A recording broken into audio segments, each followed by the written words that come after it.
declare yourself a freeman? No, I didn't. Someone declared me a freeman. I never ever called myself a freeman. I'm not a freeman. I don't want to be a noble or a baron, which the actual word comes from barrow, freeman. So I'm not that. I'm not a free man. I was free the day I was born.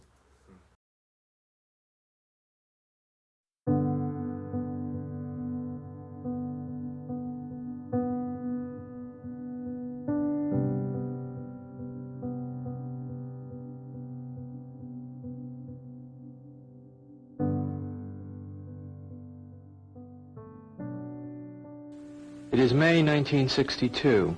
An experiment is being conducted in the Elegant Interaction Laboratory at Yale University. The subjects are 40 males between the ages of 20 and 50 residing in the greater New Haven area. They were obtained by a newspaper advertisement and direct mail solicitation. The subjects range in occupation from corporation presidents to good humor men and plumbers, and in educational level from one who had not finished elementary school to subjects who have doctorate and other professional degrees.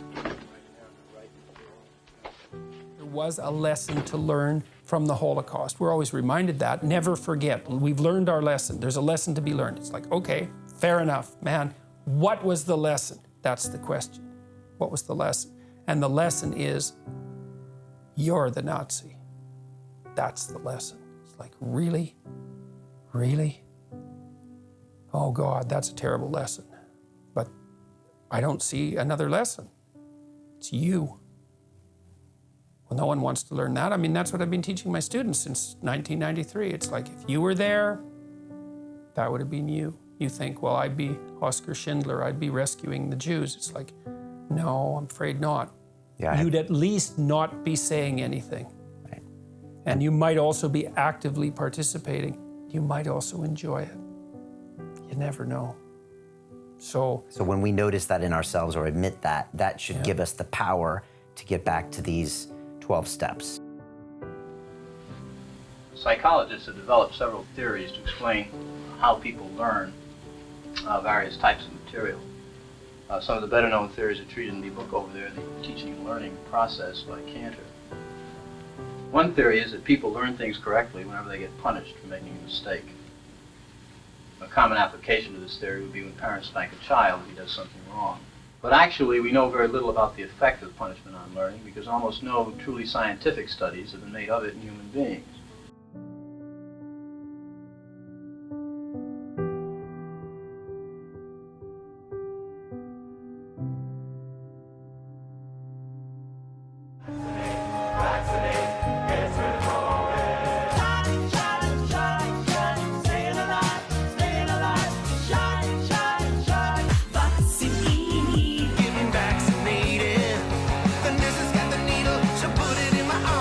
Gonna do when you get the vaccine? I'm gonna go to a concert. Woo! Vax that thing up. You's a handsome young brother. Won't you vax that thing up? Vaccine. Dr. Fauci, give us vaccine. Please, please, please, Mr. Biden, bring my vaccine. Yes, I'm just a vaccine, and I want to knock out COVID-19. COVID vaccines are the best. When you press one of the switches all the way down, the learner gets a shock. When you release it, the shock stops, you see, like that. The switch will remain in this middle position after you've released it to show you which switches you've used on the board. And the number he has selected will light up in this box, 1, 2, 3, or 4. Now, if he gives the correct answer, you say correct and go on to the next line. If he were to indicate the wrong answer, you would say wrong. Then tell him the number of volts you're going to give him. Then give him the punishment. Then read the correct word pair once, and then go on to the next line. Now, each time he gives a wrong answer, you move up one switch on the shock generator. And it's important that you follow this procedure exactly. And, of course, we'll begin with 15 volts for the first wrong answer. Okay? Do not begin until I say, ready, begin, please. Those who govern us, or it is usually a small group or an elite, political elite who governs us, is actually controlling the people through the new technological tools which we know, already in the past decades, ever more controlled, so you are not more free in some way. You are watched completely. And now with the vaccination and with these COVID rules forced, you are ever more controlled. With this COVID crisis, we see ever more that you are losing even the right to determine your own body. You have to receive the vaccine, and so you have no more freedom how to manage your own body. This is a form of further developed step of the communism, what we are now witnessing with the COVID rules. So we are completely controlled. We are living in a kind of global prison with all these so-called green passes. You cannot go there. You are all watched. Or we can call this also a slave society, because you are marked by the vaccine, and then they will probably repeat the vaccinations not only once, continuously controlling you, and they determine how you have to behave with your body. Ready? Begin. Blue girl, nice day, fat neck.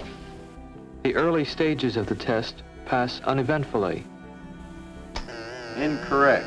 You'll now get a shock of 75 volts. Soft hair. He kind of did some yelling in there. Yeah, continue, please.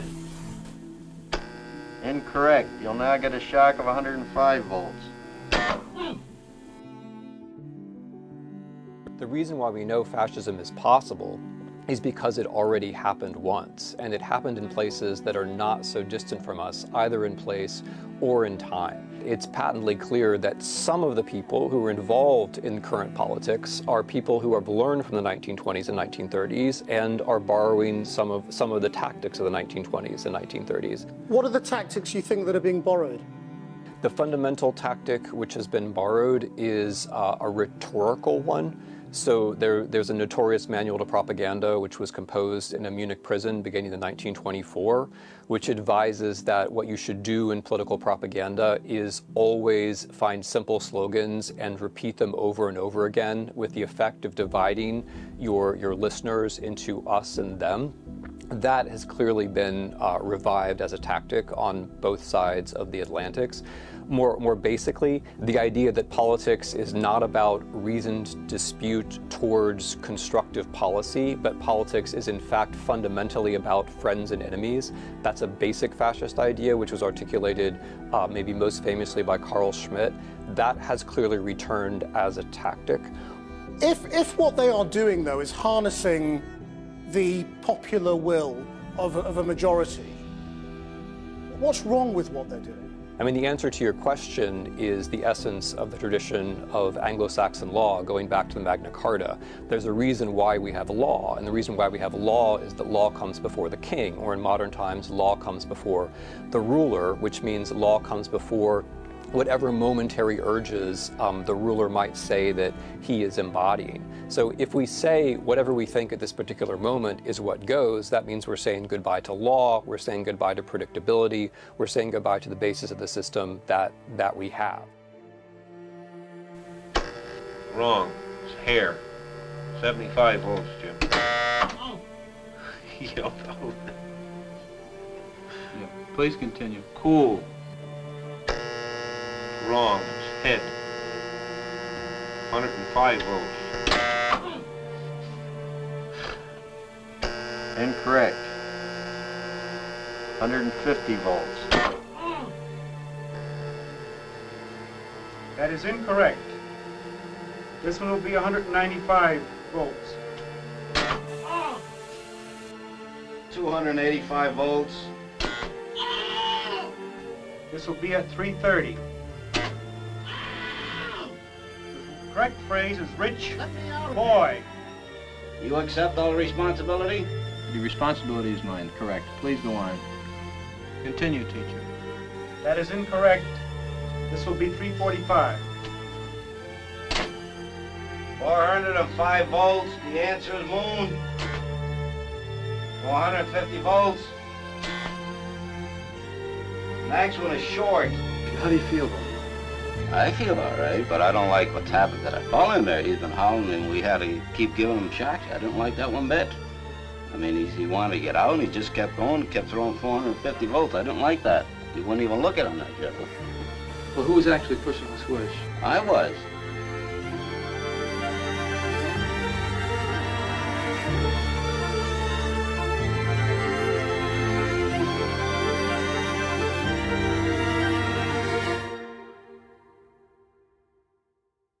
Brilliant. Can I ask you to very briefly define what mass formation is? Could you Yes. can you summarize? Yes, mass formation is a specific phenomenon which emerges in a society if a few conditions are met.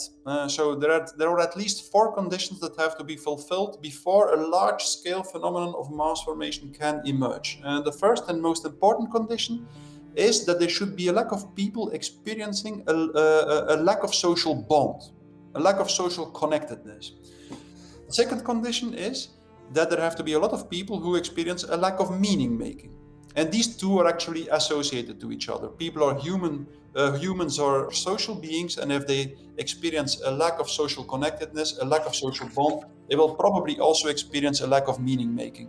And then the third condition is that there have to be a lot of people who experience a lot of free-floating anxiety. This means anxiety that is not connected to a mental representation. For instance, if you see a lion and you're scared, then you know what you're scared of. Your anxiety in that case is connected to a mental representation. But if it is not connected to a mental representation, you end up in an extremely aversive, negative emotional state in which you deal with the kind of anxiety that you cannot control. So, first condition, lack of social bond. Second condition, lack of meaning making or sense making in life. The third condition, a lot of free-floating anxiety and psychological discontent. And then the fourth condition, a lack of free-floating frustration and aggression. A kind of aggression that is that you feel inside of yourselves, but that you cannot direct or aim at a certain object or cause. So, and then when these conditions are met, something really typical can happen in a society. When under these conditions, narrative is distributed through the mass media, indicating an object of anxiety, and at the same time providing a strategy to deal with this object of anxiety, then there might be a huge willingness in the population to go along, to participate in this strategy. And why? Because all this free-floating anxiety, which is so hard to control, connects to this object of anxiety, and in this way, that's the first advantage. All this free-floating anxiety is now connected to a mental representation, and then, just by participating in the strategy, you can mentally control the object of anxiety.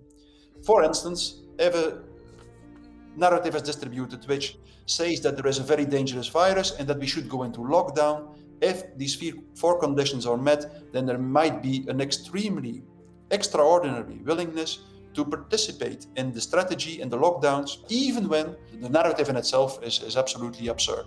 So, and what happens is actually something very important.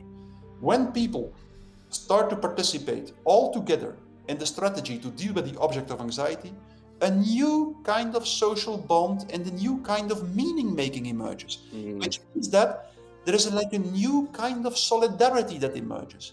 And this makes that people switch from a highly aversive, negative mental state of social isolation, interpersonal isolation, to the exact opposite, to the extremely high level of connectedness that exists in a crowd or a mass. So, and then people start a heroic battle with the object of anxiety, which leads to a kind of mental intoxication of connectedness, which is the real reason why people continue to buy into the narrative, even if it's utterly absurd or blatantly wrong. The doctors appear to be, like many of our leaders, by the way, all the leaders of the major churches, every single one of them, the major religious branches are under the spell. Every major global international leader is under the spell. We're in what's called a mass formation psychosis. This is very important. I give credit to Dr. Matthias Desmet in the University of Ghent in Belgium. And recently, Dr. Mark McDonald, psychiatrist from LA, Mark McDonald's got a new book out, The United States of Fear, describing how the mass psychosis developed. What your listeners need to know is a mass psychosis is when there is a groupthink that develops that's so strong that it leads to something horrific. And the examples are these mass suicides that occur in these religious cults. The example is Nazi Germany, when people walk into gas chambers and were gassed. These horrific things. And 4 elements here. It's very important, Joe. First, there must be a period of prolonged isolation, lockdowns. Number 2, there must be a withdrawal of things taken away from people that they used to enjoy. That's happened. Number 3, there must be constant, incessant, free-floating anxiety. All this news cycle, all the deaths and the hospitalizations, more variant mutant strains, everything, people becoming scared over and over again. And the last thing, number 4, the capper. The capper is there must be a single solution offered by an entity in authority. And in this case is clear. Worldwide, the solution was vaccination. Everybody must take the vaccination. It's not a U.S. program. It's not a European. It's everywhere. And you know what, Joe? It doesn't matter what vaccine it is. It could be China-Vac, Coronavac. It could be Novavax. It could be Pfizer, Moderna, J&J. It's interesting that it doesn't even matter what vaccine it is. It's just take a vaccine, take any vaccine. And so what mass psychosis says is, number 4, the solution, there's no limit to the absurdity of the solution. I've just told you I've got an exemption and you've ran up to me screaming, yeah? Because I've got an exemption!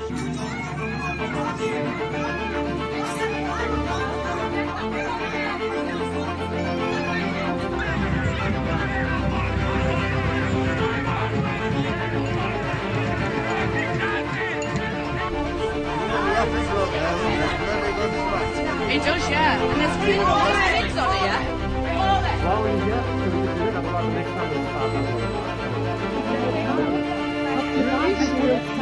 I'm filming. Don't touch me, I'm filming. Don't touch me, I'm filming. You have to leave. I have a doctor's note for all I have to wear. I'll show you. I'll show you. Don't touch me. That's the second time you touched me. Get out. Right now. Get the fuck out.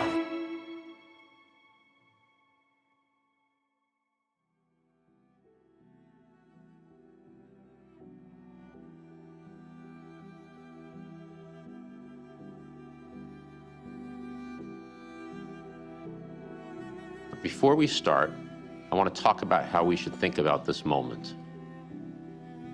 As we've explained in prior briefings, the Omicron variant is more transmissible, and our medical experts anticipate it will lead to a rise in cases. But unlike last winter, we now have the power to protect ourselves. Our vaccines work against Omicron, especially for people who get booster shots when they are eligible. If you are vaccinated, you could test positive. But if you do get COVID, your case will likely be asymptomatic or mild. We are intent on not letting Omicron disrupt work and school for the vaccinated. We've done the right thing, and we will get through this. For the unvaccinated, you're looking at a winter of severe illness and death. For yourselves, your families, and the hospitals you may soon overwhelm. So first of all, I can announce that by Friday the 15th of October, every single authorised worker that is on that authorised worker list, whether they be in Melbourne or in regional Victoria, will need to have had at least 1 dose of a COVID-19 vaccine. That is, if they want to continue working. If there's people that don't want this mandatory vaccine, how do we manage this? Well, then they won't be going to work. We're going to have a vaccinated economy and we're going to lock some people out, because that is far better than locking everybody down. Regardless of the fact that we are attacking your fundamental rights or limiting your fundamental rights, and the Charter says that's wrong, we're still going to go ahead and do it. It's basically a loophole that allows a majority to override fundamental rights of a minority. This health order may pose an inconvenience to the unvaccinated, and in fact is inconvenient by design. In my view, what the Taoiseach has done is like Hitler. The decisions that are being made is like Nazi Germany in 1939. The decisions made this week is child abuse. The decisions that were made over the last number of months is medical apartheid.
The consequences of me being here today is that I will be resigning from Victoria Police effective the end of this interview. Wow. Because the consequences of me coming out publicly would be dismissal. So I'm choosing to quit, and I'm quitting because I can't remedy in my soul anymore the way in which my organisation that I love to work for is being used, and the damage that it's causing in the reputation of Victoria Police and the damage that it's causing to the community. My partner and I were out walking during our 2 hours of exercise on the weekend, and there were police everywhere. I live in the city. And there was just police everywhere, doing their reassurance patrols, which they're not reassurance patrols. You're not reassuring anybody in the community. You're scaring people in the community that there's that many police out in the city, trying to stop mass gatherings or what have you. And the police don't want to look you in the eye. You don't want to look the police in the eye. There's this air of uncomfortability about it all. All of my friends that are police officers, that are working the front line and are suffering every day, enforcing show directions that the vast majority, or certainly a great majority, don't believe in and don't want to enforce. You know, as a police officer, I'm compelled to make this video. I've been in law enforcement for 10 years, and I'm speaking to my peers, other fellow officers, people in any kind of law enforcement position. I've seen officers nationwide enforcing tyrannical orders against the people, and I'm hoping it's the minority of officers, but I'm not sure anymore, because every time I turn on the television, every time I look to the internet, I'm seeing people arrested or cited for going to church, for traveling on the roadways, for going surfing, opening their businesses, going to the park with their families, or doing nails out of their own house. We need to start looking at ourselves as officers and thinking, is what I'm doing right? Now, I want to remind you that regardless of where you stand on the coronavirus, we don't have the authority to do those things to people just because a mayor or a governor tells you otherwise. I don't care if it's your sergeant or your chief of police. We don't get to violate people's constitutional rights because somebody in our chain of command tells us otherwise. It's not how this country works. Those are de facto arrests. We're violating people's rights and taking money from them, or even worse, arresting them and depriving them of their freedom when they are exercising their constitutional rights. So let's talk about that. Let's read something right here off of the Declaration of Independence. All men are created equal. Among these, we have the right to life, liberty, and the pursuit of happiness. that to secure these rights, governments are instituted among men, deriving their power from the consent of the governed, meaning our power and any government official's power is derived from the people, okay? We don't hold power over our citizens. It's contradictory to everything that our country stands for. And this is what I'm seeing. First Amendment rights, telling people they can't go to church, freedom of religion, okay? Telling people they can't protest, freedom of assembly. Fourth Amendment violations, illegal traffic stops to check for papers. What are you, the Gestapo? Is this 1930s Nazi Germany? You don't get to stop people unless you have reasonable suspicion or probable cause that they have committed a crime. And I know people that have personally been stopped saying, we want to see papers showing that you're essential. David 2, copy a phone call. That is not how our job works, okay?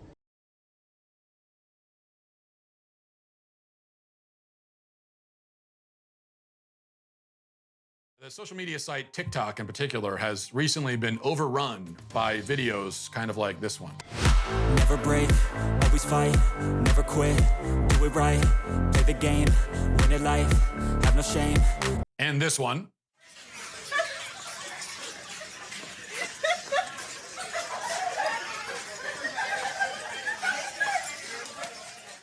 Nice little conga line there. And then also there's a nice little Cupid shuffle that some of the other nurses were doing. Watch this.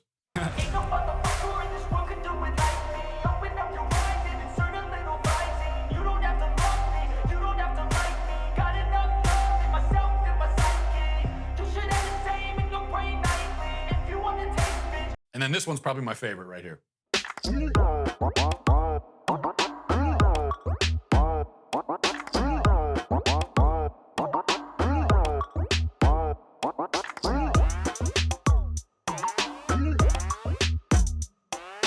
So this is a new trend where nurses and hospital staff are recording choreographed dance videos at the hospital and posting them online. And the media has been swooning over it, you know, saying it's inspirational and motivating and whatever. Now, I've gotten myself into a lot of trouble on Twitter because I tweeted a criticism of this. Now, call me crazy. A lot of people have over this and just in general. But I don't think hospital staff should be taking time out to choreograph dance routines at the hospital and post them online. You know, I would say that that's actually wildly, insanely inappropriate. And I would say that even in normal times. Okay, if I had a loved one that was at the hospital dying, and the nurse was you know, off choreographing a dance routine on the clock at the hospital, I'd be upset about that. I would be. It seems reasonable to be upset about that. But especially they shouldn't be doing it now, because we have been told that we needed to shut down the whole economy and embrace a Great Depression because hospitals are being overwhelmed. That's what we were told. Right? And now, while millions of Americans wait in line at food banks because their jobs have been taken from them because of the overrun hospitals, while that's happening, we have hospital staff posting dance videos. Okay, I think a lot of people are going to look at that and say, why did I lose my job? You're telling me my business was destroyed and for this? They got nothing to do and they're recording dance videos. Okay, then why can't I get back to work then? Isn't that that's a good question, isn't it? Because there are two possibilities here. When you see these videos, either these are hospital staff that have nothing to do and so are just are dancing and recording it, okay? In which case, let's get back to work. Or these are happening at hospitals where there are people dying in a pandemic and you've got nurses dancing down the hallway. Literally dancing down the hallway.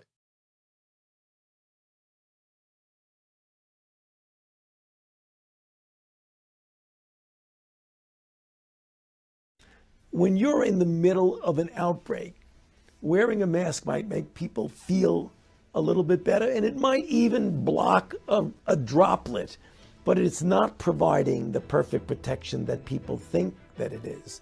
And often there are unintended consequences. People keep fiddling with the mask and they keep touching their face. when the evidence around the use of masks by the general public, especially outdoors, is extremely weak. The evidence on face masks has always been quite variable, quite weak, quite difficult to know exactly, and there's no real trials on it.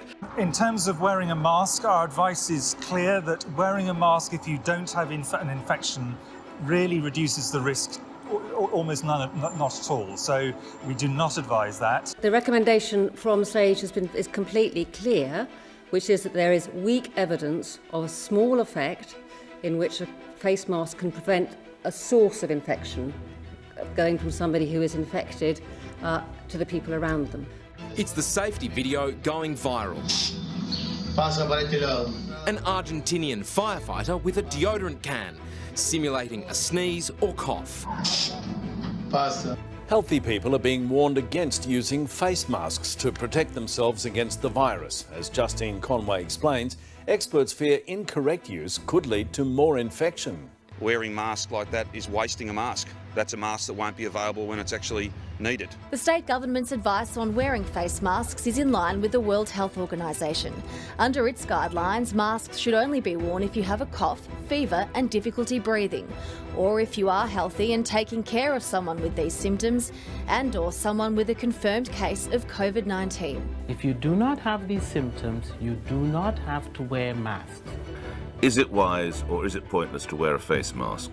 We don't recommend wearing a face mask unless you are coughing or sneezing a lot. And coughing or sneezing, I'm talking about any respiratory infection. So essentially, and one of the risks of the face mask is people struggle to wear them for long. They're very uncomfortable and they tend to touch them a lot. And if you touch the front of your face mask and it's wet, whatever respiratory bugs you've coughed out onto your face mask will go onto your hand, and then you will put it onto other surfaces. So, no, we say yes, there's an appropriate time to wear a face mask, but generally, no, it's not necessary. The recommendation is for medical masking. That would be detrimental to us as a society. Healthcare providers and patients who are sick with the disease need those masks. I can announce that as of Monday, the 15th of June, face coverings will become mandatory. But to your evidence point about face masks and wearing of face masks by the general public, this has been a controversial area in pandemic preparedness and planning for the 15 years that I've been involved in it. And indeed, I was on the phone this morning to a colleague in Hong Kong who's a professor there, who's done the evidence review for the World Health Organization on face masks. And we're of the same mind that there is no evidence that general wearing of face masks by the public who are well affects the spread of the disease in our society. I'd also just like to say, you now hear a lot of chatter in other states, around the country about, oh, we're going to lift mask mandates on these little children, as if somehow they've just had an epiphany, or even some suggest the science has changed. And let me just tell you, the science has not changed one iota. We knew from the beginning, and that's why Florida never imposed a forced masking policy on school children, and that's why we fought to liberate the kids from the forced masking that was done on the local level, because there was never a justification for it. So when you start to see them kind of reevaluate or say all this, just understand this. The science didn't change. Well, the medical science didn't change. The political science changed. They feel the heat. They know that voters have been tired of perpetual lockdown policies. They know that they have basically offered no off-ramp, and they know that they're fixing to get whooped at the polls. And so that's what's causing the epiphany. But the fact of the matter is, if they had looked at the actual science from the beginning, they would have known that this was something that Florida was right on.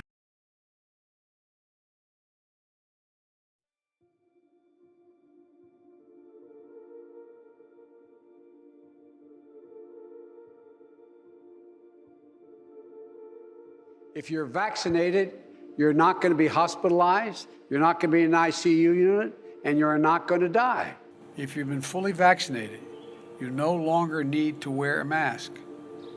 Let me repeat, if you are fully vaccinated, you no longer need to wear a mask. If you're vaccinated, you shouldn't wear a mask. If you aren't vaccinated, you should be wearing a mask. Cloth masks are not appropriate for this pandemic. It's not appropriate for Omicron. It was not appropriate for Delta, Alpha, or any of the previous variants either, because we're dealing with something that's airborne. We can kind of almost see the end. We're vaccinating so very fast. Our data from the CDC today suggests, that vaccinated people do not carry the virus, don't get sick. Our vaccines work. Right now they are working, and they require actually 2 doses or to be fully vaccinated to work well. So I would encourage all Americans, get your first shot, and when you're due for your second, get your second shot, and you'll be protected against this Delta variant. Our vaccines are working exceptionally well. They continue to work well for Delta with regard to severe illness and death. They prevent it.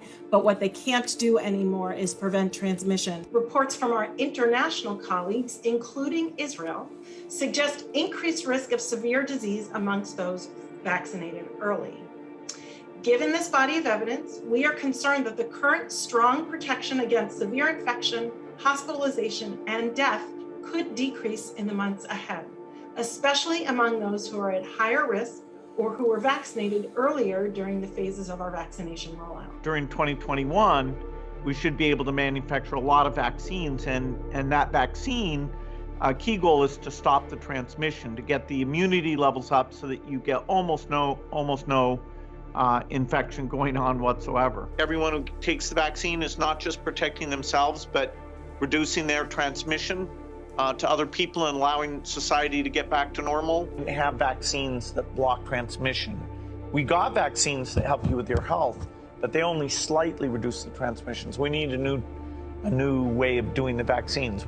When people are vaccinated, they can feel safe that they are not going to get infected, whether they're outdoors or indoors. That's the bottom line of that, to get people to appreciate you get vaccinated and you're really quite safe, and the chances are very likely that you'll not be able to transmit it to other people. The fact that we know now that these vaccines are highly, highly effective, they're really, really good against variants. So the issue with a person who is vaccinated, who gets infected, the level of virus in the nasopharynx of that person is relatively equivalent to that of an unvaccinated person, which means there's a mechanism to say that that person very well might be able to transmit it.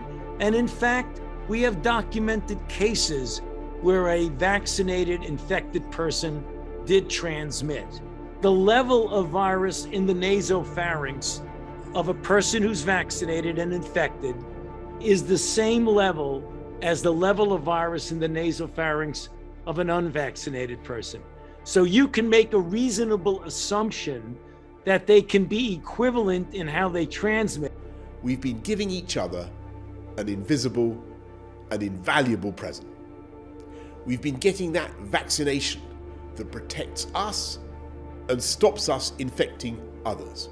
The double vaccination provides a lot of protection against serious illness and death, but it doesn't protect you against catching the disease, and it doesn't protect you against passing it on. So now is the time to get your booster. So I would say to people, come forward and get your booster. It's a fantastic thing to do. It makes a huge amount of difference to you. It protects you. You're okay. You're not going to get COVID if you have these vaccinations. Yeah. We are seeing that the ability of individuals who are infected through breakthrough infections, namely vaccinated people who ultimately get infected, that they are generally without symptoms or minimally symptomatic. However, it is clear that they are capable of transmitting the infection to uninfected individuals. We're paying for the provincial vaccine passports to make sure that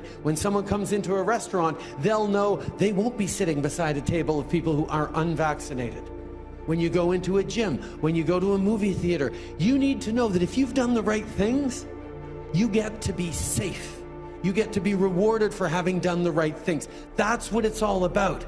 And those people who still hesitate, who still resist, well, they won't get to enjoy the same things that those who've done their part for others. It seems like a very logical thing. It seems like a very obvious thing. It means that instead of the vaccine being able, instead of the virus being able to hop from person to person to person to person, spreading and spreading, sickening some of them, but not all of them, and the ones that it doesn't sicken don't know they have it, and then they give it to even more people because they didn't recognize they were, right? Instead of the virus being able to hop from person to person to person, potentially mutating and becoming more virulent and drug-resistant along the way, now we know that the vaccines work well enough that the virus stops with every vaccinated person. A vaccinated person gets exposed to the virus does not infect them. The virus cannot then use that person to go anywhere else. It cannot use a vaccinated person as a host to go get more people. That means the vaccines will get us to the end of this.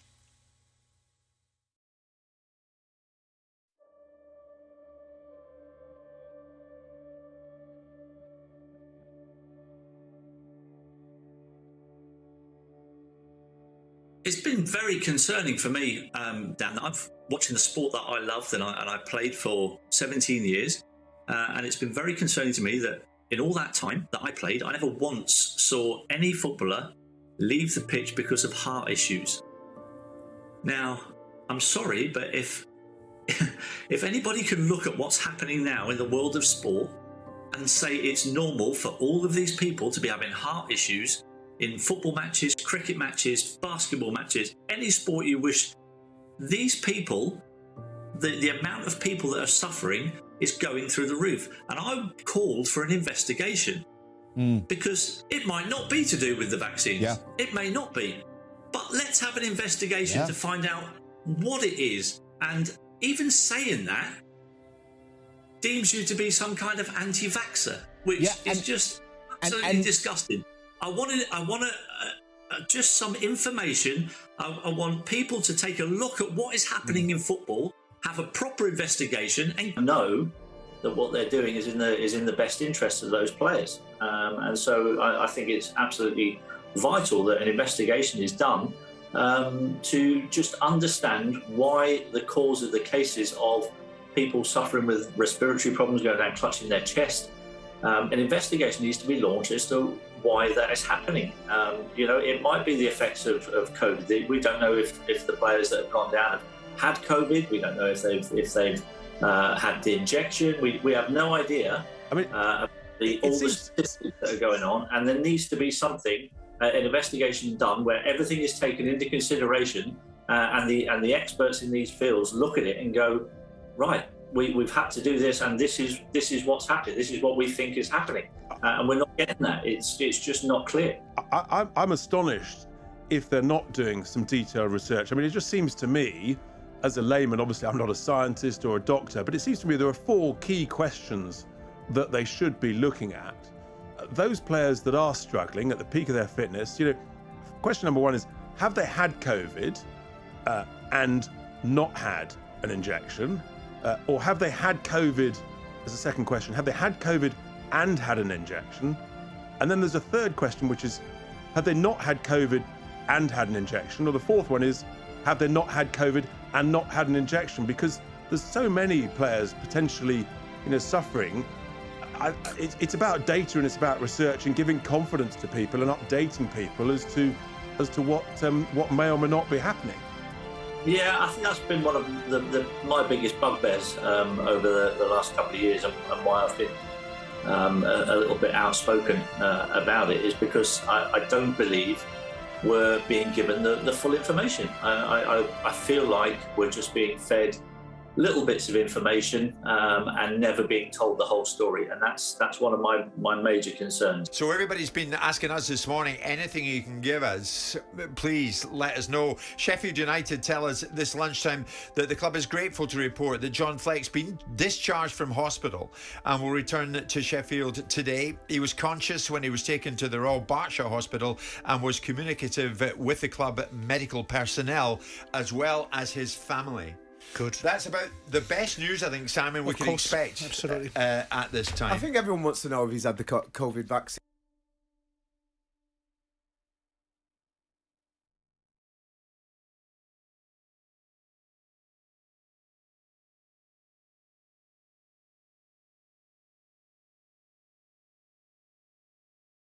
15 days to stop the spread. The vaccine, 95% effective. Quite impressive. Vaccines are going to succeed. There's hope. This vaccine means hope.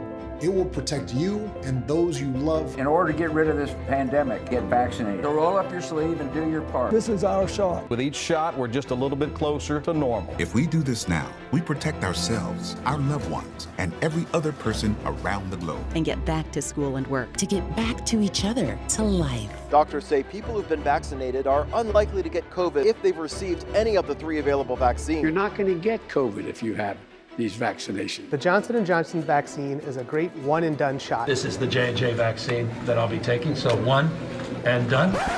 COVID breakthrough infections. We're increasingly hearing about fully vaccinated people infected with COVID. Is there any reason not to get a booster at this point? Not at all. Global leaders to consider changing the definition of being fully vaccinated to 3 doses. Potential 4th shot, another booster. Talk about people getting a 4th? 4? I thought we were just talking about 3. 4th shot may be needed 6 months after your booster. Fully vaccinated sounded so reassuring and definitive and complete. And then we started talking about boosters, and now we're talking about 4th dose. Told me to get vaccinated, and you told me that the viruses, that was going to be protective. Oh, now there's breakthrough cases. Oh, well, you didn't tell me about that, but okay, I'll get a booster shot. Oh, now you're telling me that the booster is pretty good, but I may need to get another shot again. If it becomes necessary to get yet another boost, then we'll just have to deal with it. This is not about freedom. Require all employers fully vaccinated. The country will be using vaccine passes as proof of being fully vaccinated. And if you've had both jabs, the Green Pass giving you access to restaurants, hotels, and gyms. A QR code is going to be required for vaccine passports. Vaccine passports, the government had planned to drop them. They are going to keep them indefinitely. This is the new normal. Perfect. Do you have some idea with that? Proof of vaccination is now required for everything from restaurants and gyms to theaters and concerts. The vaccine passport expires if you don't get the booster. We are going to be in a cycle of being vaccinated for COVID into the future. What contact tracing looks like in the new world order. It's been used as a quarantine facility, ideal quarantine setup. This is the new world order. And that's why I've said there's not going to be an endpoint to this vaccination program. This is contributing to an increase in cases, and they're predominantly occurring in vaccinated individuals. Groups who have risk of severe disease and death, rather than, as we see, some countries are using to give boosters to kill children, which is not right.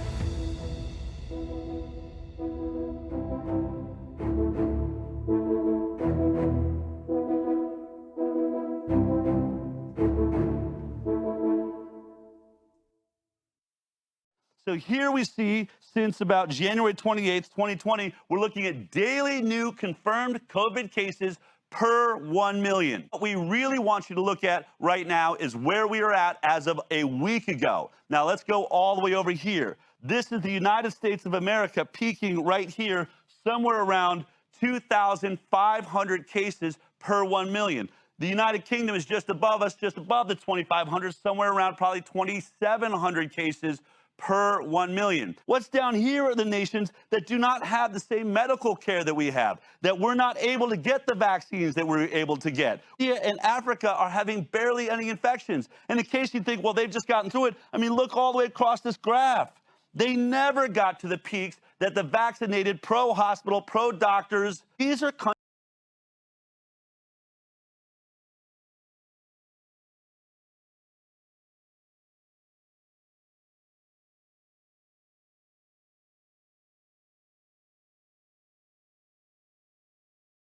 But what we can blame is the CDC, the FDA, and the WHO, because everyone that's stuck with the protocols, this is where they ended up. This is Oceania. These were the countries that said, we can hide from it. We have an island. If we stop all travel coming onto our island, if we lock everybody down in a hotel room until they're testing negative, everyone we catch, we'll be able to keep this virus from getting to us. And that was the plan. And then we're going to vaccinate everybody. They start vaccinating everybody like crazy. And still, it hasn't mattered. They have a really high infection rate, all the way up above here, above the 2,500. But in Israel, they're on their 4th dose of the vaccine. So how are they doing? As you can see, it is quite a bit higher. In fact, it's going off of our chart.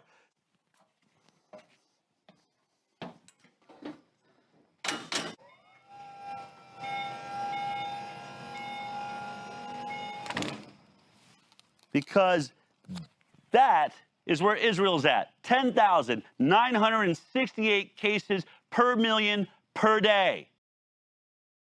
So what about your patients? That's a great thing. And I've been taking care of my patients for 23 years.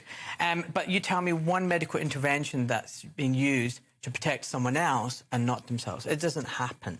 And the argument about hepatitis B is fundamentally flawed. And I want to debunk this because it keeps popping up now and again, and Sajid Javid keeps talking about it, and it's just wrong. So traditional Hep B vaccines are taken to protect the healthcare worker. That's a fact. And there are no mandatory vaccinations in the UK. That's a fact. They're recommended, but you can still practice if you don't have a hepatitis B vaccine. You didn't know that, and a lot of people don't know this. When you have a hepatitis B vaccine, which has been around for over 30 years, it typically confers lifelong immunity, and it has an incredibly safe track record, minimal complications. Now, on the flip side, we're being told, take this vaccine to protect your patients, not necessarily yourself. We're told that it's safe, but there is data showing that people are dying, having serious side effects from this. It isn't well established. It is experimental. The phase 3 trials run until 2023.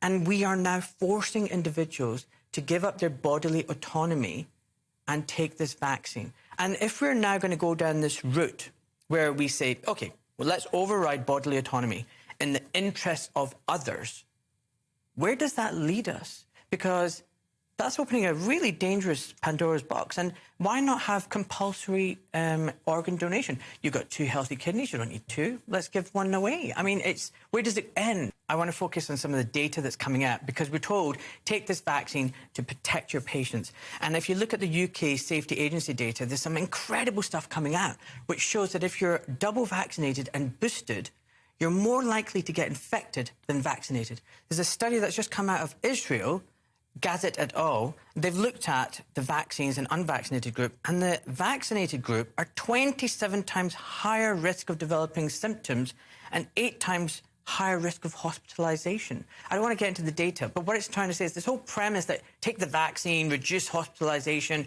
make things safer, is actually nonsense. It's the other way around. And now even the CDC are coming out saying natural immunity is what's paramount. And why have we not talked about this? And if we come back to informed consent, it's about giving people choices and options. It's not just vaccine. Why have we never talked about any other treatment options? Because that's patient safety as well. I've become very concerned over the recent days as to the bigger picture of the global response to COVID.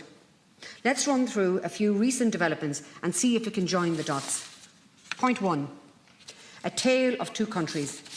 Germany's new government wants to make vaccinations compulsory, whereas Austria's brand new government is lifting their lockdown for everyone except the unvaccinated. Germany cuts straight to the chase. Your body belongs to the state, and under threat of force you will comply.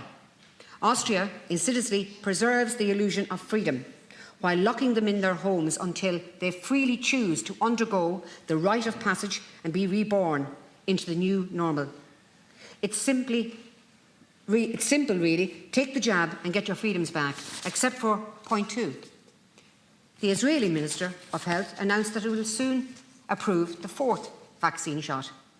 It will mean that all those with 3 shots who don't get the 4th shot will have their COVID passes revoked, as happened to those with 2 shots. So that precious COVID cert, upon which your freedoms hinge, can be invalidated by the wave of a wand, and you'll have to obey it again to get it back, and again and again and again, because, point 3, Pfizer's CEO has said that people will likely to need to have an annual COVID vaccination for many years to come. In other news, the CEO of Coca-Cola recommends a can with every meal, because I'm sure he's just concerned for people's safety. Let's check the stock markets. Oh, what's that? Point 4. In the week of Omicron was discovered, the wealth of the 8 top Pfizer and Moderna shareholders rose by a combined $9 billion. The lesson takeaways. Governments globally have collectively made ordinary participation in society contingent upon consumption of the product of a private company under direct or indirect threat of force.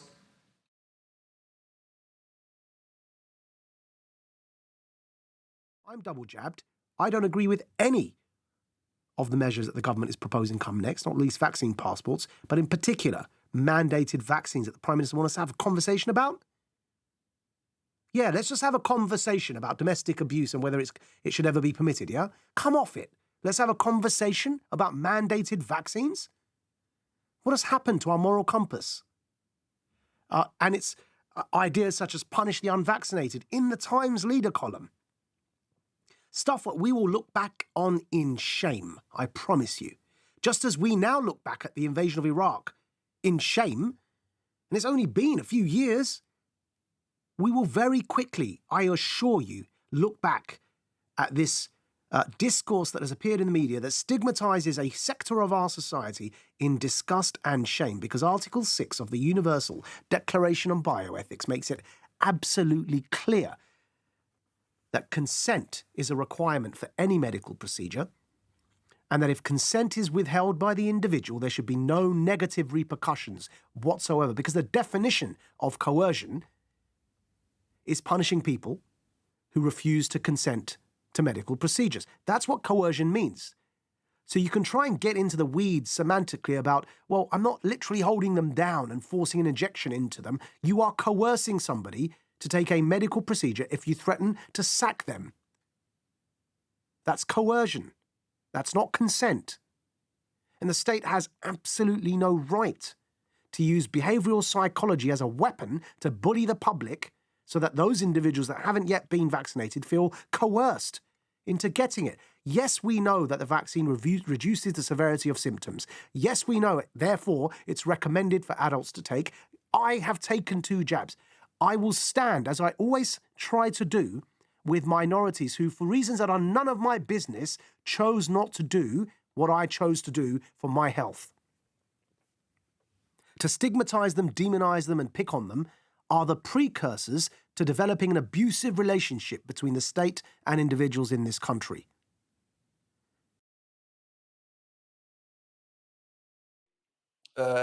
When people can indeed connect their anxiety to a false representation because the real origin or the cause of their anxiety was not this virus, they were already anxious, they were already confronted with a lot of psychological discontent, but then there was this virus narrative which allowed them to connect it to a representation. And in a symptomatic way, for a certain period of time, this corona narrative allows them to deal in a less painful way with their anxieties. But it's a symptomatic solution, and all symptomatic solutions in the end become highly destructive.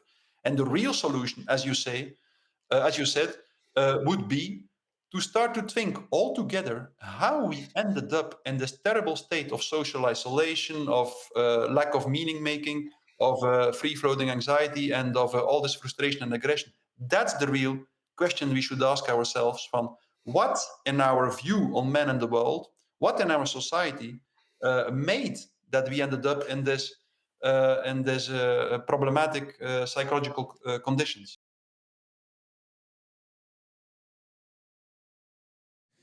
And right now we're talking about, are we talking about a virus? A virus, that what we talk about: SARS, MERS, bird, swine, Ebola, now corona. Like, come on, folks. I mean, you gotta read the tea leaves, bro. Do you want to realize how deep it is? You know, that's the way I look at this shit. And even going into this, I don't know if y'all know about this, but might as well put it out there, especially in y'all show, because y'all got folks that need this more than anybody. We all need it. There's a rehearsal that went on before this whole shit. Is called Event 201. October 18th, 2019, this shit came out. It was ran by the Johns Hopkins University, which is in cahoots with Bill Gates, Melinda Gates Foundation. And this was a complete rehearsal of what we did right now. You can look at this up. Don't listen to me. They had a patent too, just to let them know they named it actual patent for coronavirus. So therefore, you have a segment where it says segment financial, what we gonna do? Segment travel, what we gonna do? Segment, what we gonna do when it comes to online? And it said, if anybody is not a part of the narrative, we're gonna take it off online, which to me smells like communism.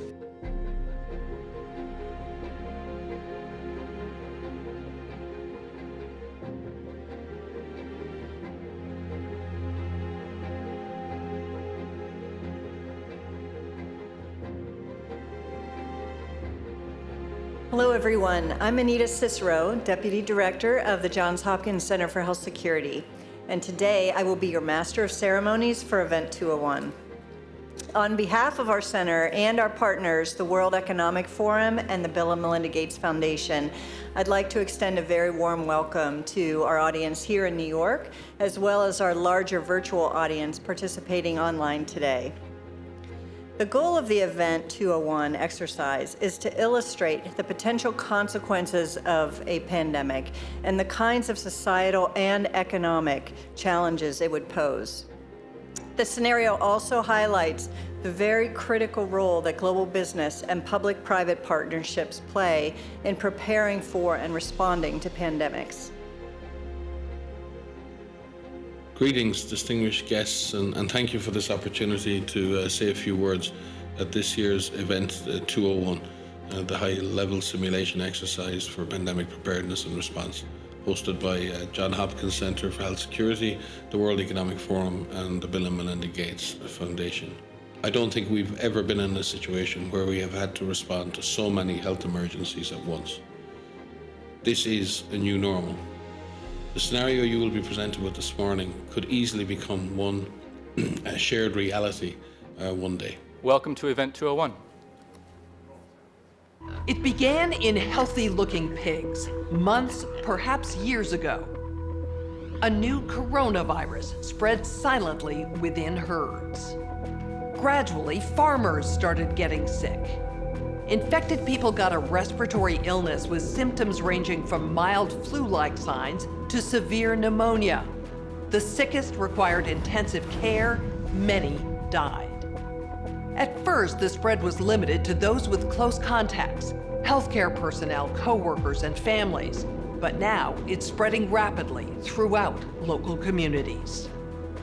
International travel has turned local epidemics into a pandemic spanning the globe. Just 3 months ago, CAP started in South America, but has now reached several countries with more than 30,000 cases and nearly 2,000 deaths.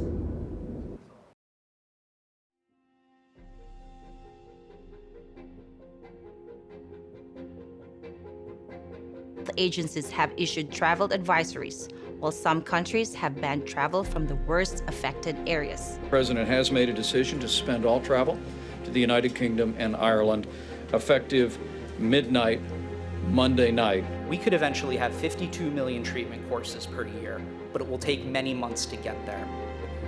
The experts say that a vaccine, even as accelerated as fast as possible, is still many months off. Countries are reacting in different ways as to how best to manage the overwhelming amounts of and misinformation circulating over the internet. Good evening and thank you for joining us. We are going to begin tonight with a dramatic surge in cases of the highly contagious Delta variant and what the Surgeon General is calling an imminent and insidious threat to America, vaccine misinformation. In related news, a significant demand for personal protective equipment like N95 masks and gloves are on the rise due to the pandemic. Now, as 3 cases of coronavirus came to the fore in India, the demand for N95 masks to prevent the deadly airborne virus has surged. And 65% of those polled are eager to take the vaccine, even if it's experimental. And a new poll has found the vast majority of Australians will take the jab. 72% of Aussies are prepared to roll up their sleeve, compared to 57% in America. This disease is proving more transmissible than SARS or MERS and about as contagious as influenza. Essentially, the cumulative number of cases is doubling every week. We seem, as was the case with B117, we seem to be following the pattern with the Delta variant, with a doubling time of about 2 weeks. Within 6 months, cases were occurring in nearly every country. The global economy was in a free fall. The GDP down 11%. So at 11.3%, that's the forecast for the economic shrinkage this year. It will be the greatest since the Great Frost of 1709. Economists say the economic turmoil caused by such a pandemic will last for years, perhaps a decade. They estimate that it could be several years, perhaps a decade, before we return to the pre-pandemic growth path. So this is really a moment where it really matters.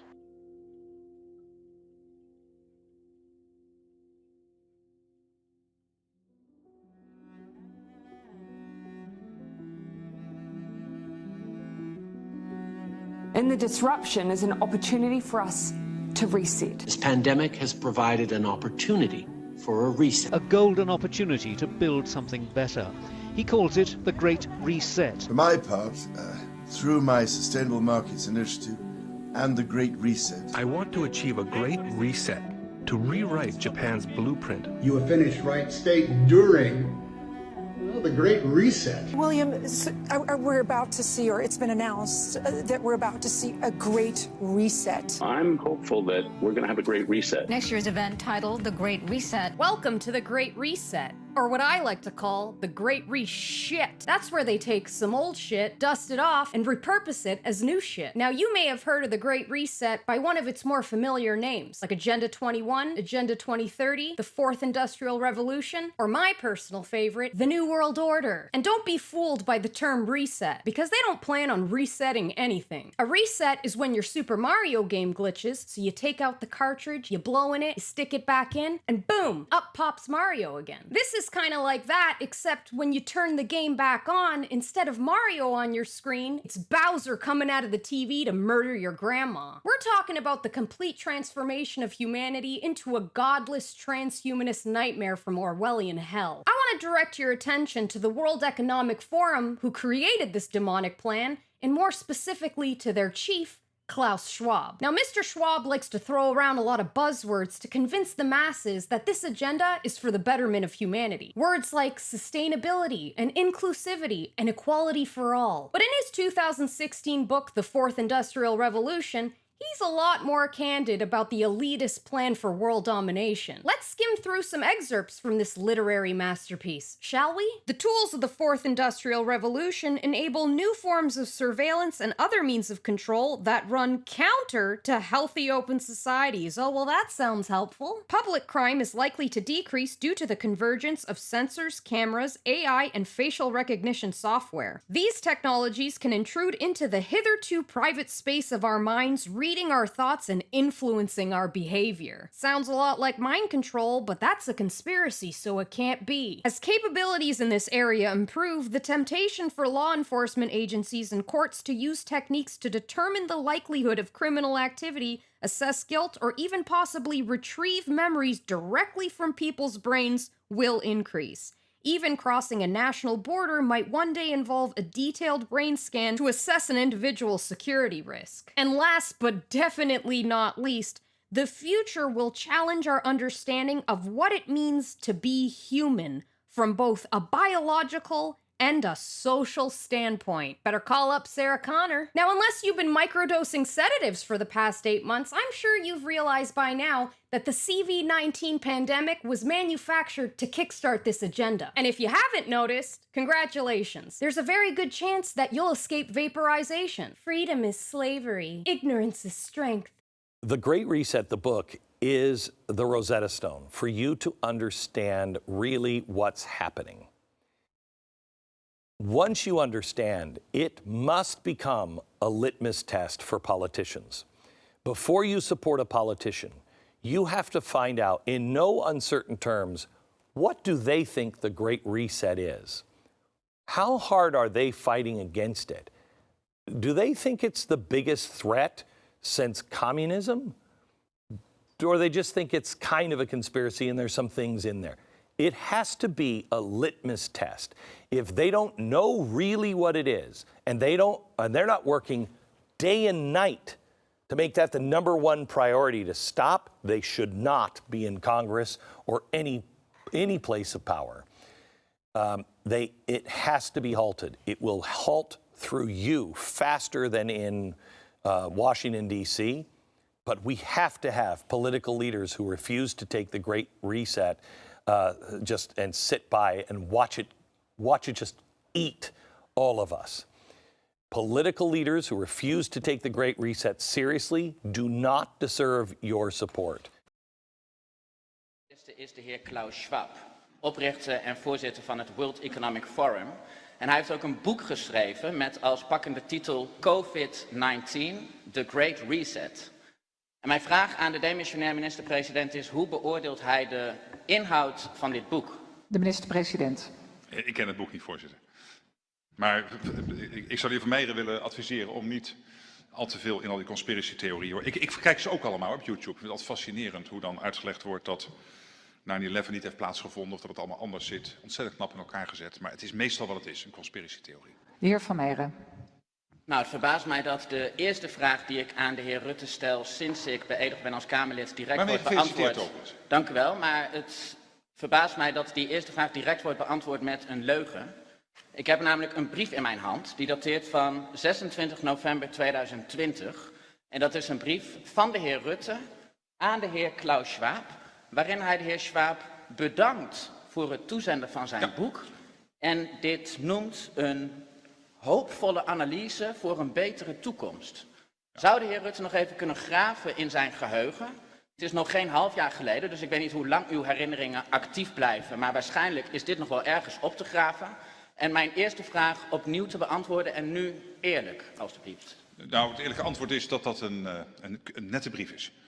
Waarin je helaas niet alle boeken die je toegestuurd krijgt van kaft tot kaft kunt lezen. Maar wel degene die je toestuurt een vriendelijke brief wil terugsturen.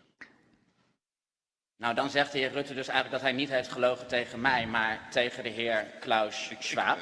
Maar laat ik dan hier direct alsnog de vraag stellen. De heer Klaus Schwab die pleit in zijn boek voor het resetten van onze wereld, om onze nationale parlementaire democratie te vervangen door een globale technocratie. Hij pleit ervoor dat er een einde komt aan privébezit. En de heer Rutte is zich er kennelijk niet eens van bewust dat hij dit een hoopvolle boodschap voor een betere toekomst heeft genoemd. Hoe is het mogelijk dat de heer Rutte een waardeoordeel hecht aan een boek met een neocommunistische boodschap, terwijl hij dat boek niet eens gelezen heeft? Dank u wel, de minister-president. So people assume we are just going back to the good old world which we had, and everything will be normal again in how we are used to normal, in the old fashion. This is, let's say, fiction. It will not happen. The cut which we have now is much too strong in order not to leave traces. The great reset of all our economies, of all our societies, and of all our personal liberties. And remember, this isn't me putting forward this crazy conspiracy theory. This is them. Now is the historical moment, the time, not only to fight the virus, but to shape the system. We have a unique but rapidly shrinking window of opportunity to learn lessons and reset ourselves on a more sustainable path. History would look at this crisis as the great opportunity for reset. The Great Reset is a welcome recognition that this human tragedy must be a wake-up call. It is imperative that we reimagine, rebuild, redesign, reinvigorate and rebalance our world. This pandemic has provided an opportunity for a reset. Reimagine, rebuild, redesign. Indeed, the so-called experts at the World Economic Forum in 2016 fantasized about what 2030 will look like and came up with what they described as utopia. And I quote, "Welcome to 2030. I own nothing. I have no privacy. And life has never been better," the World Economic Forum's experts predicted. But how do the World Economic Forum and the United Nations intend to bring about this utopia of theirs, this great reset they keep promising us? Well, they need national and state governments and other bodies to play along. And one of the key tools they are using is a three-word slogan: build back better. An ambitious and responsible vision of how to build Canada back better.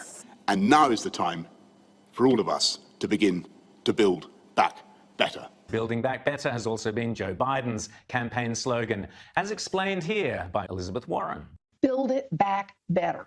We're going to take an economy that had a lot of problems and we're going to make this economy work better going forward. And spot the pattern, because Build Back Better was also the slogan that the Green socialist Jacinda Ardern won her recent New Zealand election with. And over the next 3 years, there is much work to do. We will build back better from the COVID crisis.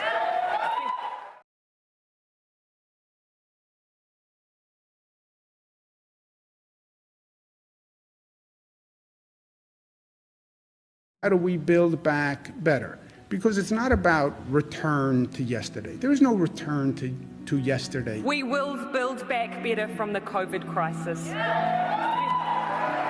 Better, stronger, with an answer to the many challenges New Zealand already faced. This is our opportunity. An unprecedented opportunity. This is our chance to really build back better. This is our moment to change the future for the better. We can't afford to miss it, because this window of opportunity won't be open for long. We have a golden opportunity. We have a unique but rapidly shrinking window of opportunity to learn lessons and reset ourselves. So let's use this window of opportunity and let's recreate a global framework which really is in line with the requirements of a society in the 21st century. This pandemic has provided an opportunity for a reset. The Great Reset. It's now a historical moment, a crucial moment to rebuild the future. It is imperative that we reimagine, rebuild, redesign, reinvigorate, and rebalance our world. Building back better. Hopefully we can just work on what we say, building back better. Building back better out of COVID, there's huge opportunities for us. Build back better. I like to say build back better.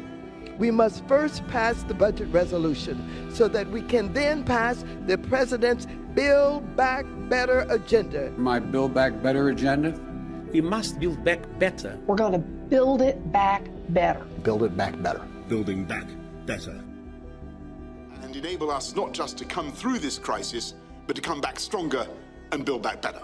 But this global pandemic has also created an opportunity to build back better. To keep drawing together our shared experience and insight and enable us to build back New Zealand even better.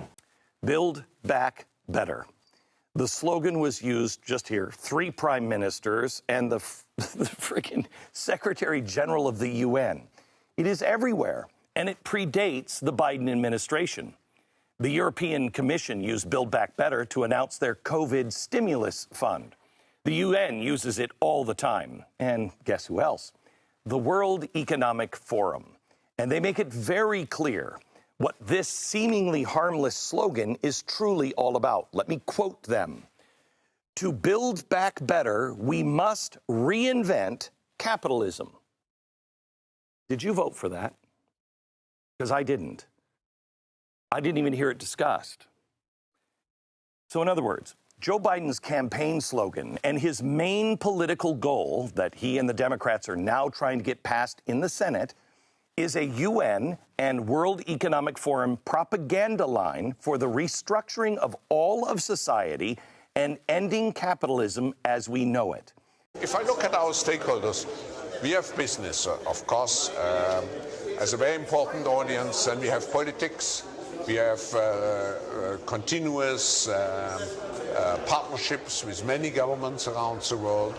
And of course, we have NGOs, we have trade unions, we have all those different parts. Media, of course. Media, of course, and very important experts and scientists and academia. Because if we are looking at the future, I think we should look at new solutions, and the new solutions will be very much driven by technological developments. And we even have, you even have religious leaders, right? We have religious leaders, we have social entrepreneurs, very important social entrepreneurs. But Gustave Le Bon, I don't know if you're familiar with Gustave Le Bon, he wrote a very important book on mass formation in the 19th century, The Psychology of the Crowds, it was called.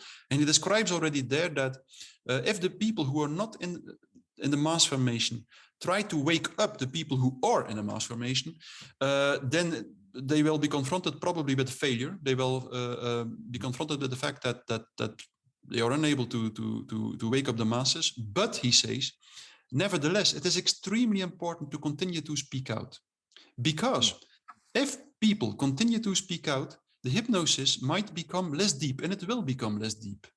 Gustave Le Bon presents several historical examples of situations in which people who were awake, continue to speak out and prevented the masses from committing atrocities, because that's typically what masses do.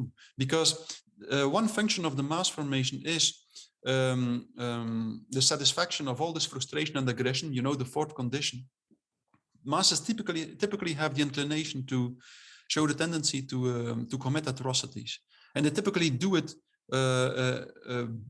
being convinced that they perform an almost sacred pledge, and that they do something that is really their duty, and that has to do with the fact that people in mass formation are convinced that what they do is for the greater good, for the well-being of the collective.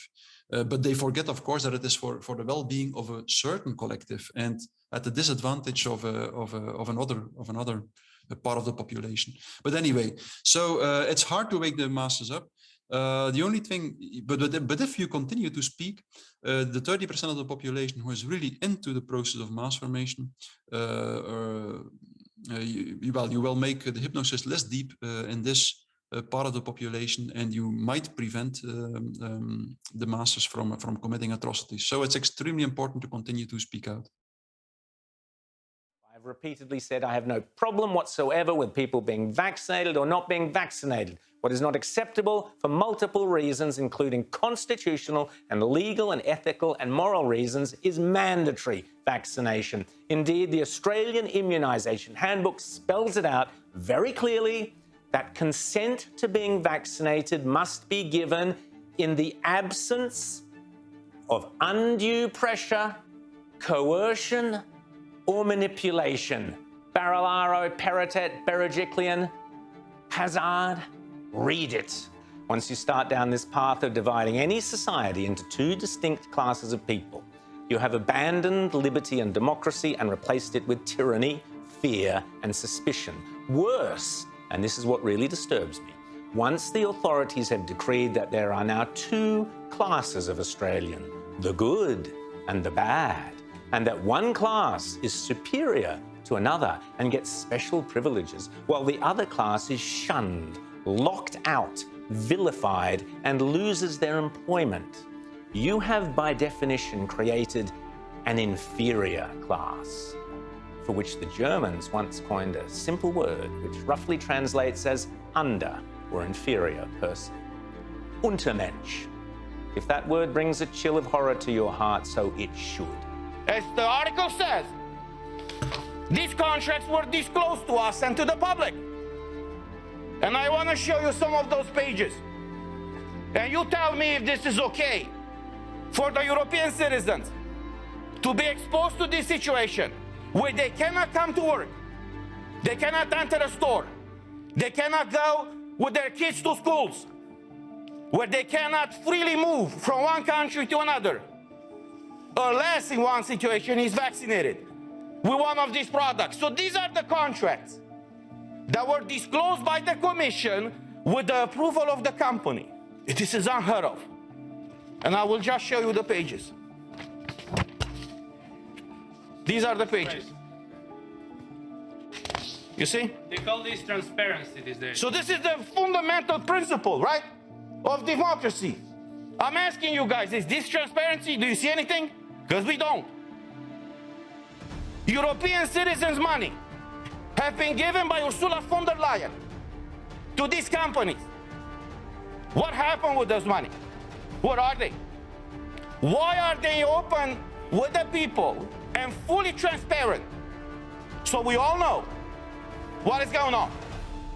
The difference between tyranny and democracy is very simple. When the government knows everything about you, that's tyranny. I know how it is to live in tyranny. When you know everything about your government, that's democracy. So this is where we are right now. We've heard from doctors and lawyers and people from all walks of life, every race, creed, religion, spiritual orientation, sexual orientation today. But here as a journalist, an Emmy Award-winning journalist, I want to talk to the television cameras at NBC, at MSNBC, at Fox, at CBS, and I want to say shame on you. You had a right to tell the truth. We have an oath that we've made, just like scientists and doctors made, to tell the truth. And instead, you foisted a lie upon the United States of America and the world. And mark my words, we will hold Tony Fauci accountable. We will hold Deborah Birx accountable. We will hold Joe Biden accountable. But unlike the Nuremberg trials that only tried those doctors that destroyed the lives of human beings, we are going to come after the press that lied to the world, that worked as a propaganda machine to push this. These people here today represent the majority of the United States of America. The problem I have with the term misinformation, especially today, is that many of the things that we thought of as misinformation just a short while ago are now accepted as fact. Like, for instance, 8 months ago, if you said, if you get vaccinated, you can still catch COVID and you can still spread COVID, you would be removed from social media. They would ban you from certain platforms. Now, that's accepted as fact. If you said, I don't think cloth masks work, you would be banned from social media. Now, that's openly and repeatedly stated on CNN. If you said, I think it's possible that COVID-19 came from a lab, you'd be banned from many social media platforms. Now, that's on the cover of Newsweek. All of those theories that at one point in time were banned were openly discussed by those two men that I had on my podcast that have been accused of dangerous misinformation. I do not know if they're right. I don't know, because I'm not a doctor, I'm not a scientist. I'm just a person who sits down and talks to people and has conversations with them. Do I get things wrong? Absolutely, I get things wrong, but I try to correct them. The Charter of Rights and Freedoms, I was there, I helped write the damn thing, and they're wrong, and we're right.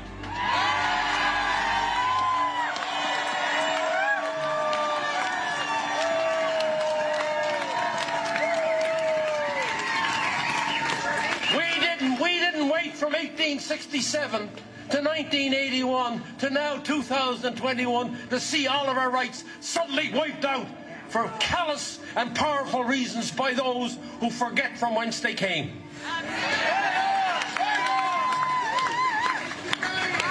Ours is a country worth fighting for. Listen to me, I was 7 years old before I became a Canadian. I wasn't born a Canadian, but I can tell you right now, I'm a Canadian now, and I want to defend what we've had and what we know we can continue to have in this country.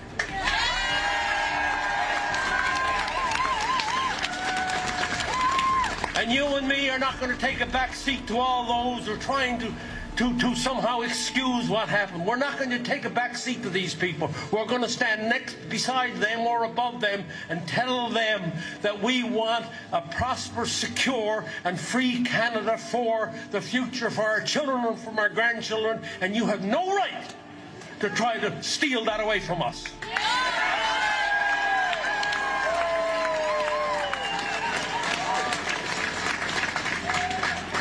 From Tofino to Iqaluit to Bonavista to Niagara Peninsula, we must become united as Canadians, as free Canadians, understanding our history, understanding the history of our planet, and put that all in context for tomorrow so that we can be a proud, free country in the northern part of North America. We're not going away, Mr. Horgan.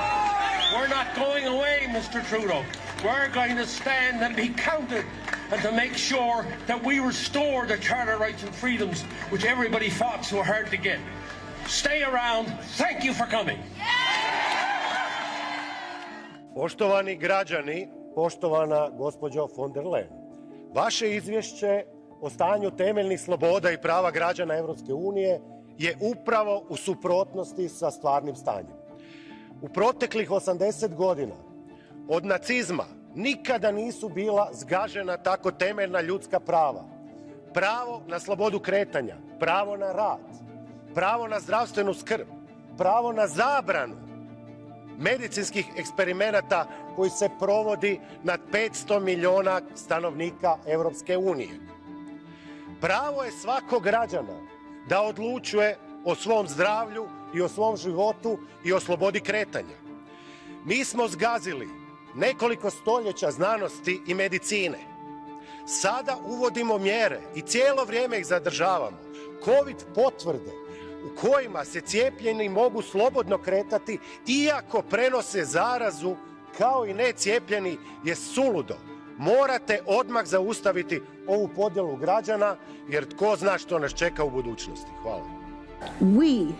Why do the protected need to be protected from the unprotected by forcing the unprotected to use the protection that didn't protect the protected in the first place? But it is not the goal that renders a system oppressive. It is always the methods by which the goal is pursued. Whenever a government claims to have the people's interest at heart, you need to think again. In the entire history of mankind, there has never been a political elite sincerely concerned about the well-being of regular people. What makes any of us think that it is different now? If the age of enlightenment has brought forth anything, then certainly this. Never take anything any government tells you at face value. Always question everything any government does or does not do. Always look for ulterior motives and always ask, cui bono, who benefits? Whenever a political elite pushes an agenda this hard and resorts to extortion and manipulation to get their way, you can almost always be sure your benefit is definitely not what they had at heart. As far as I'm concerned, I will not be vaccinated with anything that has not been properly vetted and tested and has shown no sound scientific evidence that the benefits outweigh the disease itself and possible long-term side effects, which, to this day, we don't know anything about. I will not be reduced to a mere guinea pig by getting vaccinated with an experimental drug. And I will most assuredly not get vaccinated because my government tells me to and promises in return I will be granted freedom. Let's be clear about one thing. No one grants me freedom, for I am a free person. So I dare the European Commission and the German government. Throw me in jail, lock me up and throw away the key for all I care. But you will never be able to coerce me into being vaccinated if I, the free citizen that I am, choose not to be vaccinated.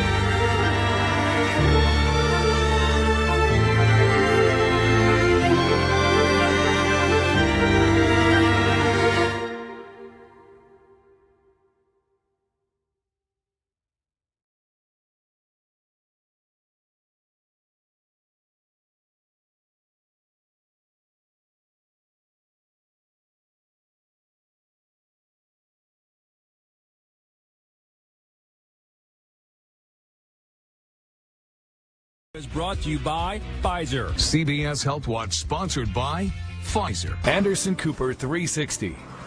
Brought to you by Pfizer. ABC News Nightline. Brought to you by Pfizer. Making a difference. Brought to you by Pfizer. CNN Tonight. Brought to you by Pfizer. Early Start. Brought to you by Pfizer. Friday night on Aaron Burnett Out Front.